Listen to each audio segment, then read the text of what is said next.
Winter arrived quietly in Neem gown, like a shy guest who did not knock but was always expected.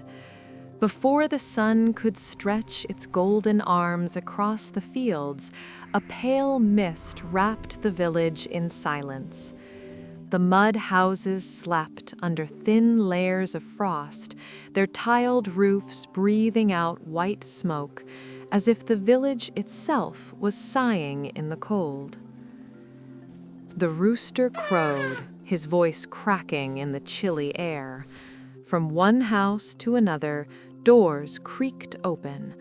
Old Kaka Ramji stepped outside, pulling his woolen shawl tighter around his shoulders.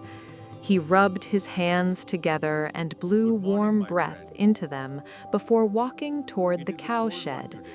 The cows shuffled restlessly, their bells making soft music in the stillness. Steam rose from their warm bodies as Ramji gently patted their backs, murmuring words only they could understand. In another lane, the village women gathered near the hand pump. Their bangles clinked as they drew water, laughter floating like small clouds. They complained about the cold, yet smiled, because winter, though harsh, had its own kindness. Fires burned in clay stoves, filling the air with the smell of burning wood and fresh tea leaves.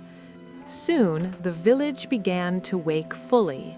Children emerged from their homes, wrapped in oversized sweaters and mufflers that covered half their faces. Their noses were red, hands hidden inside sleeves. Little Raju hopped from one foot to another, trying to keep warm as he waited for his friends. "Why is the sun so lazy in winter?" he complained, teeth chattering. "Because even the sun feels cold today," laughed Meena, rubbing her hands briskly.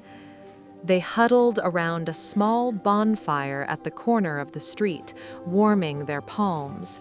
Smoke stung their eyes, but they didn't move away. Someone threw dry leaves into the fire, and it crackled loudly, sending sparks dancing into the fog. From the temple courtyard, the morning bell rang, slow, steady, comforting. A thin line of devotees walked in, shawls pulled tight, footsteps soft on the cold earth. The priest's voice echoed gently, mixing with the distant sound of someone pounding grain and the rhythmic splash of water from the wells. As the sun finally rose, pale and tired, it struggled to cut through the fog. Fields of wheat shimmered with dew, each blade shining like silver. Farmers walked slowly through the fields, their breath visible, discussing crops and weather, hopeful despite the cold. Somewhere, a radio played an old song, its crackling tune floating over the land. By midday, the warmth grew kinder.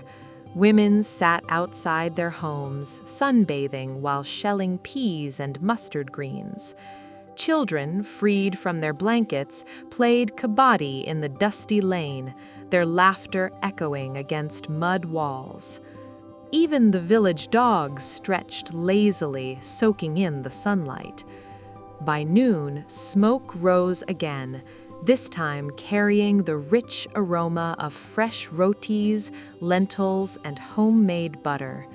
Families gathered on the floor, hands reaching into shared plates, stories flowing as easily as the food.